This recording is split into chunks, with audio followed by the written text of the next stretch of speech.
a guide to superyacht ETO and AVIT careers.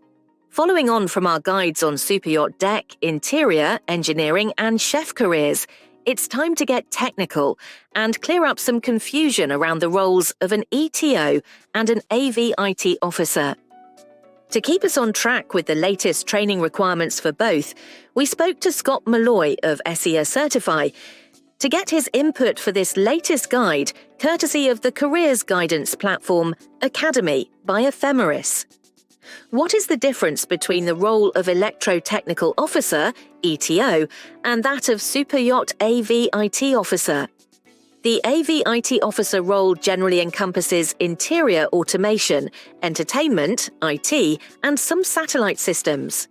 Essentially, they oversee the technology systems beyond the remit of a traditional ETO, which is mainly marine electronics. Before the Manila amendments to STCW, superyachts interpreted the ETO role to include the ever-growing consumer technologies and IT on board. But it is now more important than ever to distinguish between the two roles.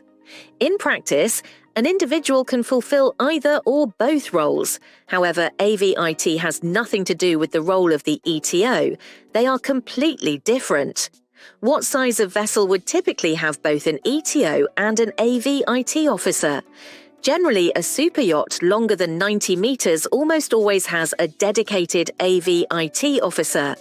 Below this length, a vessel is likely to have a crew member in another position assume the AVIT role. Whether the vessel has an ETO is less size-related, but falls under two general scenarios. Where the vessel has an ETO dictated on its Safe Manning Document, SMD.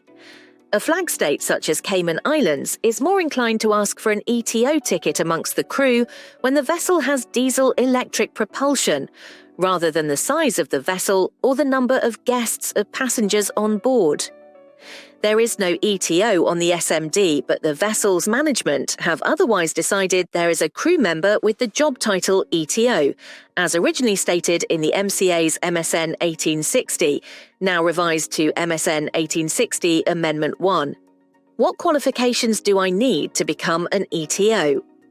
As for all crew working on board, to be a superyacht ETO, you need to have completed your STCW Basic Safety Training, a 5-day course, and have a valid ENG1 medical certificate.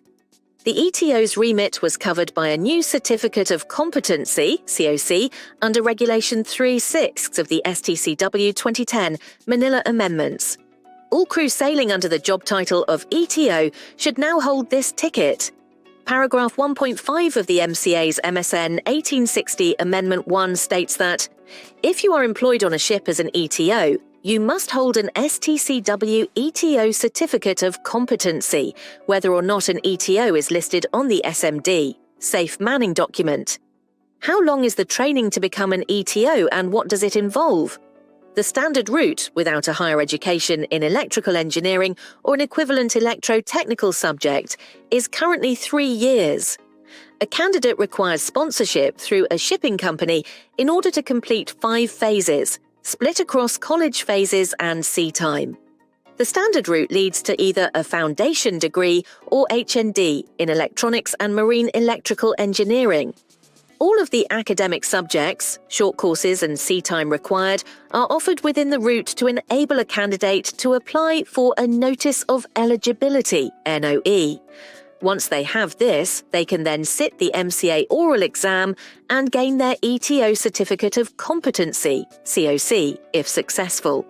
Candidates must currently obtain at least 12 months of combined sea time and workshop skills, and have completed a Merchant Navy Training Board, MNTB, Training Record Book, TRB, while on board ship. For those candidates with a higher level electrical engineering qualification or equivalent, there is now a fast-track cadetship route, which can take 18-20 months. This route is currently only being offered at South Shields Marine School.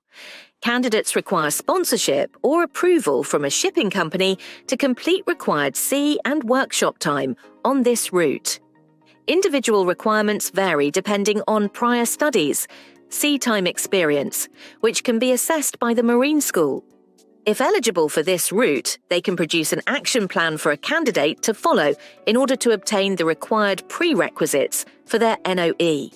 Once they have their NOE, they can then sit the MCA oral exam and gain their ETO Certificate of Competency, COC, if successful in passing the exam. How do I progress through the ranks as an ETO? Only some large superyachts are required to carry an ETO under their flag state safe manning requirements for the vessel. Other yachts may still choose to have an ETO to complement their technical department.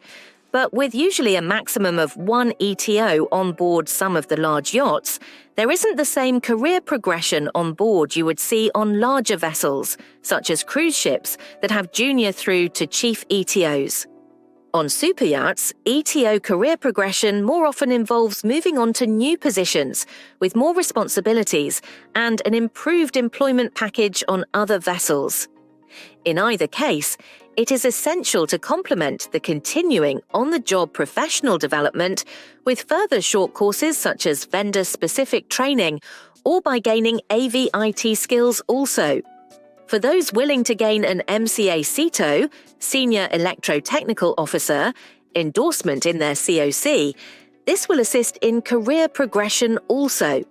This can be obtained as follows: 12 months sea time as an ETO with an ETO COC HND Advanced Diploma, Foundation Degree or Degree in Electrical and Electronic Engineering, Helm MM Course Completion Certificate High Voltage Management Course Certificate, pass a CETO MCA oral exam. For more details on the CETO endorsement, also see the MCA's MSN 1860 Amendment 1. With requirements in place for ETO certification, what is the current status for AVIT training and certification? A working group involving the relevant superyacht industry professional bodies and individuals has been developing a qualification framework for AVIT training.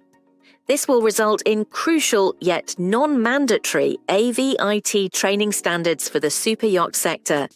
The advantages include a new clear career pathway for superyacht AVIT and also the creation of a new, easily recognized and industry-specific training standard.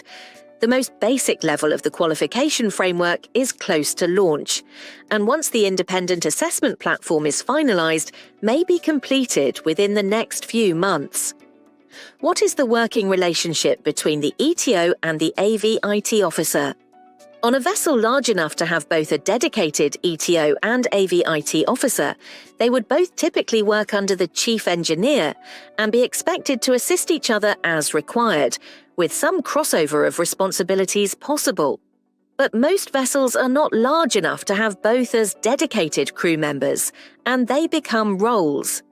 In these cases, the electronics role of the ETO and the technology role of the AVIT officer fall to whichever other crew are deemed most suitable.